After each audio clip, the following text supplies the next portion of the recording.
in 1 Peter 4:8. And above all things, have fervent charity among yourselves, for charity shall cover the multitude of sins.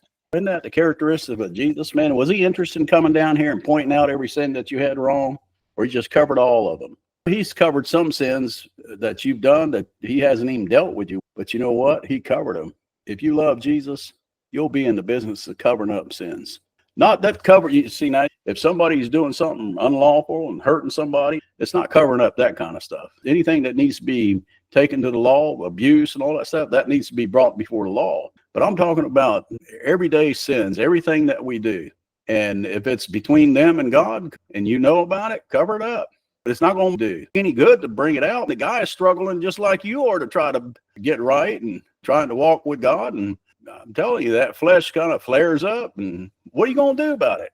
You going to keep pointing out what the flesh does? I'll tell you what, there's nothing better than talk about Jesus. You see him well enough, you'll get under enough conviction. Sometimes it's hard to hang around Jesus when you see how pure he is and see how good he is. I don't belong here. But you know what? Jesus doesn't feel that way about you. He says, come on up here.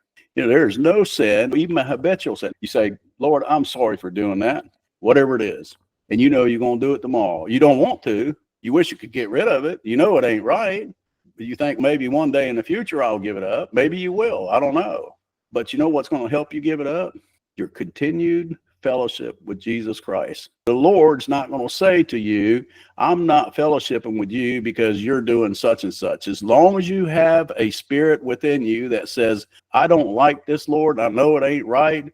Or you may even say, I like this and I don't like the fact that I like it, but I want to hang out with you. That's how far the Lord goes in his relationship. You know why? Because he treats your soul different than your flesh. He cuts your flesh away. And your body is charged with the sins, but your soul on the inside that is born of God doth not sin. And whatever sin you commit is charged to the outside. And God says, reckon your body dead. The flesh can't do good. It cannot please God. Everybody has one. Even the best of preachers have a flesh. And that flesh cannot please God. They try to. They dress it up, put a suit on it. They get the foo-foo juice on there, and clip all their excess hairs, and they trim it up, make it look good. It's like they're trying to get ready for some court day. They think that they're going to be able to come in the courtroom and the Lord's going to give them a second chance. No, you're in a death row. They're waiting for an execution. There ain't no sense in dressing that flesh up. It's fixing to go get hung. I tell you what, though, that inner man, that's the one that's supposed to be hanging out with the Lord.